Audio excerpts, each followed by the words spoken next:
अभिनेता बलराज साहनी, इनकी बायोग्राफी के बारे में आज हम यहाँ पर जानेंगे। किस तरह से फिल्मों में आए और किस तरह से इनका जीवन रहा और किस तरह से इनका अंत हुआ। नमस्कार, मैं हूँ सुदेश कुमार और फिल्मी कहानी चैनल में आपका स्वागत है। बलराज साहनी, एक गीत आपने सुना होगा, ए मेरी जोहरा जबी, ए मेरी जोहरा जबी तुझे मालूम नहीं। यह गीत बलराज साहनी के ऊपर ही फिल्माया गया था दोस्तों।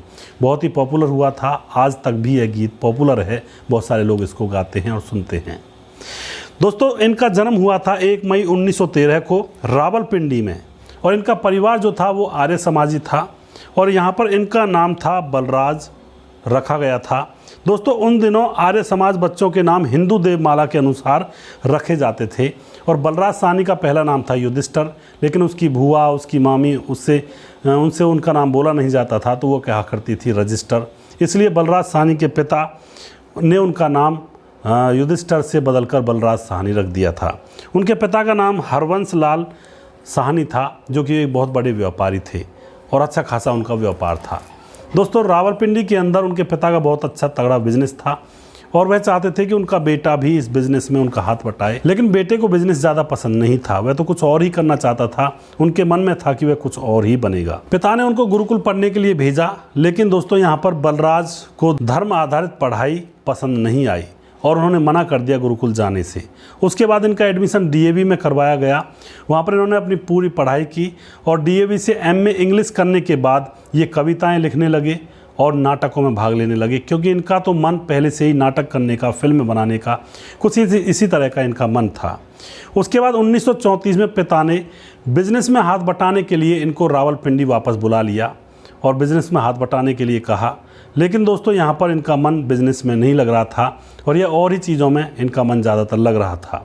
यहाँ पर आने के बाद एक रिश्तेदार की लड़की होती है, उसको यह चाहने लगते हैं, उनसे प्यार करने लगते हैं।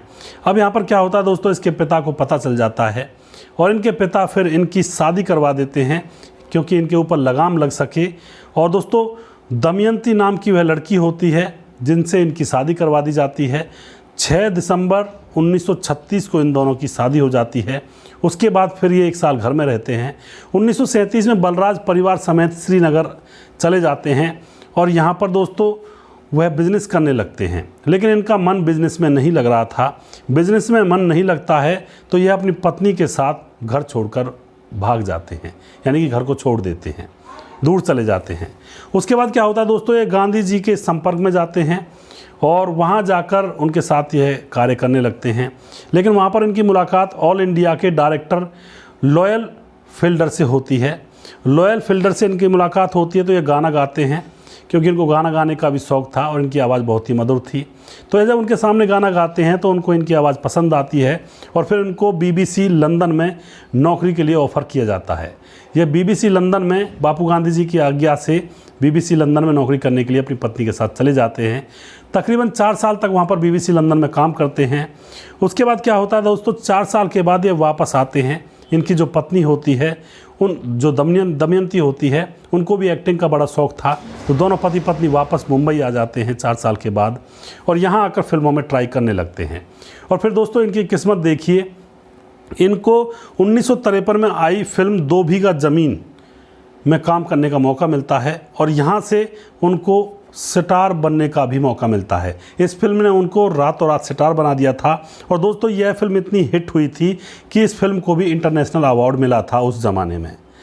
अब क्या होता है दोस्तों, फिर नीलकमल फिल्म आती है इनकी। उसके बाद घर घर की कहानी, 2 रास्ते, 1 फूल 2 माली और उसके बाद वक्त जैसी सुपरहिट फिल्मों में इन्होंने काम किया था और इनका कैरियर अब चमक उठा था।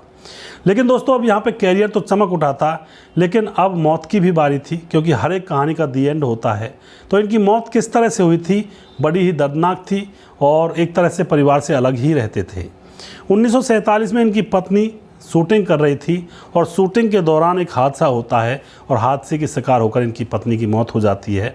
उसके बाद दोस्तों ये अंदर तक टूट जाते हैं, क्योंकि पत्नी का साथ इनसे छूट जाता है और इनके ऊपर रह जाते हैं 2 बच्चे, जिनका नाम था, एक लड़के का नाम था परीक्षित और लड़की का नाम था शबनम। इन 2 बच्चों की परवरिश में ये जुट जाते हैं। पत्नी इनका साथ छोड़ चुकी थी।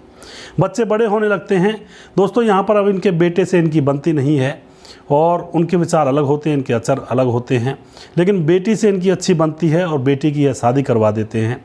अब क्या होता है दोस्तों, ज़िंदगी में फिर एक मोड़ आता है। जब बेटी की शादी करवा दी जाती है तो बेटी की शादी होने के बाद अपने ससुराल में मौत हो जाती है किसी कारण की वजह से। अब जैसे मौत हो जाती है बेटी की, तो बेटी का गम यह सह नहीं पाते हैं और यह बीमारियों से घिर जाते हैं। इनका दिल का बहुत बुरा हाल हो जाता है और दिल की बीमारी इनको लग जाती है।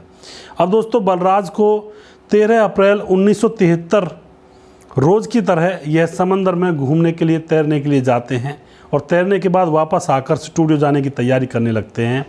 और जैसे ही कपड़े वगैरह पहन रहे होते हैं तो इनको दिल का दौरा फिर से पड़ता है और बुरी तरह से दिल का दौरा पड़ता है। फिर इनको उठाकर ले जाया जाता है नानावती अस्पताल में। वहाँ जाकर फिर दूसरा दौरा पड़ता है दिल का, वह भी कंट्रोल नहीं हो पाता। फिर उसके बाद तीसरा दिल का दौरा पड़ता है और तीसरा दिल का दौरा पड़ने के बाद इनकी मौत हो जाती है। लेकिन दोस्तों मरने से पहले इन्होंने डॉक्टर से 2 पंक्तियां बोली थी। इन्होंने डॉक्टर से कहा था कि मुझे कोई पछतावा नहीं है, मैंने अपनी ज़िंदगी भरपूर जी ली है। तो यहाँ पर यह 2 लाइनें डॉक्टर से इन्होंने मरते वक्त कही थी। तो दोस्तों ज़िंदगी के अंदर हम कुछ भी कर लें, लेकिन अंतिम समय से तो हमें गुजरना ही पड़ता है। तो कुछ अच्छा करके चलें, लोगों के साथ भलाई करें। और मरना तो सभी को है, ये तो सत्य है। जन्म सत्य है तो मरना परम सत्य है। तो दोस्तों जीवन के अंदर कुछ अच्छा करके चलें, दूसरों के काम आएँ और कभी किसी को दुख ना दें और अपने जीवन को सार्थक बनाएं। यहाँ पर ये नेता लोग और यहाँ पर ये जो अभिनेता लोग होते हैं, एक्टर होते हैं, जीवन के अंदर कितना संघर्ष करते हैं, कितने सारे पैसे कमाते हैं और अंत समय में उन सारे पैसों से यह एक सांस तक नहीं खरीद पाते हैं। अंततः इनको भगवान के पास जाना ही पड़ता है।